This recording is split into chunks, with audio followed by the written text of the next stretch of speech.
Voilà, c'est parti, dimanche 14 avril 2019 aux autres. Aline Sitoé Diatta pour le compte de la 21e journée de Ligue 1 entre le Casa Sport et le Mbour Petite Côte. De l'autre côté avec le numéro 24, Baba Sow, récupéré par Siaka Sané. Siaka dans la moitié de terrain des jeux de Mbour Petite. Moro Dafa à l'entrée, centre de Moro. Youssouf Badji qui ouvre le score. Youssouf Badji qui le fait à la 3e minute de jeu. Sur son 7e minute de la saison sur une passe de Mor Lamine Dafa. Moussa encore.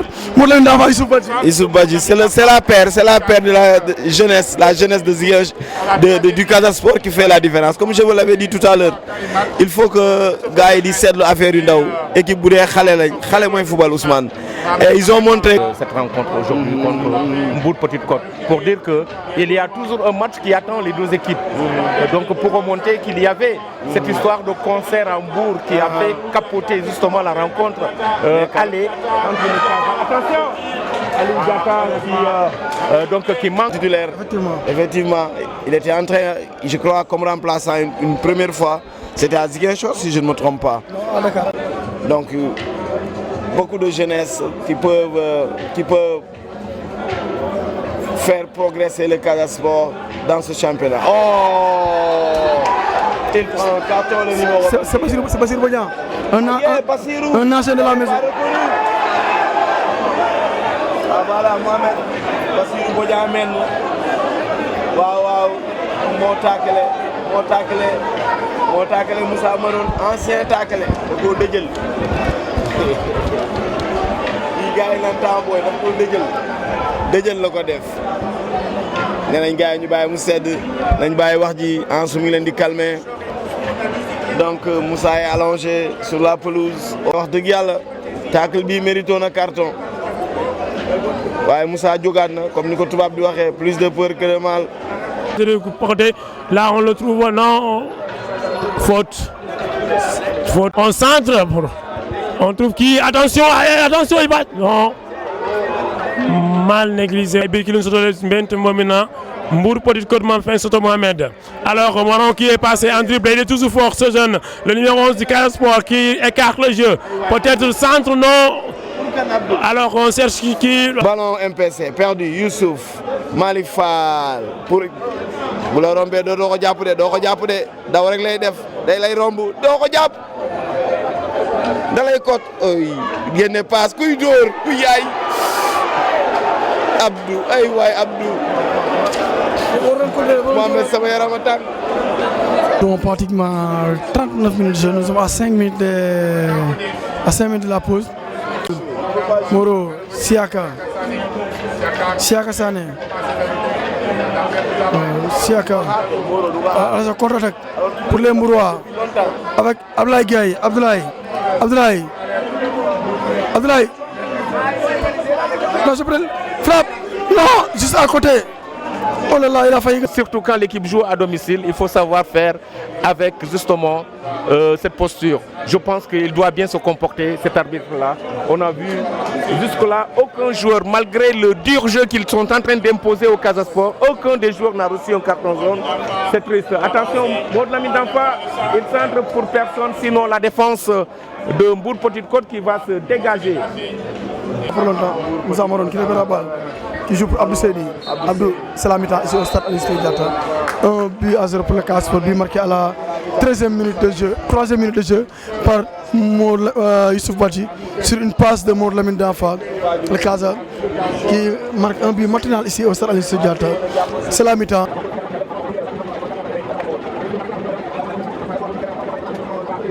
Un but à 0, but marqué à la 4e minute par Youssouf Badji. Voilà.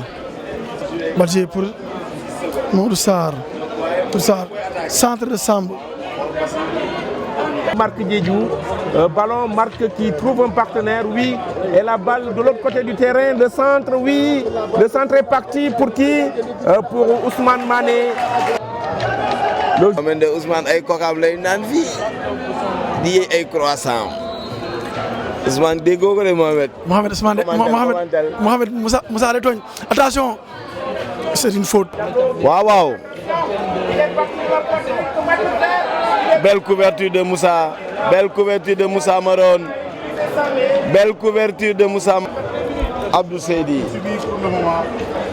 Abdou Seydi, qu'est-ce qu'il va faire? Abdou Seydi. Abdou Seydi. Waay Samba. kon arbitre nee na 6 mètres la mu basangu ne ko doo fi jàll yow xajoo ci xale bi dégager rek. ballon Mbour récupéré par Moussa Maron. Mohamed Pouye a perdu son brassard.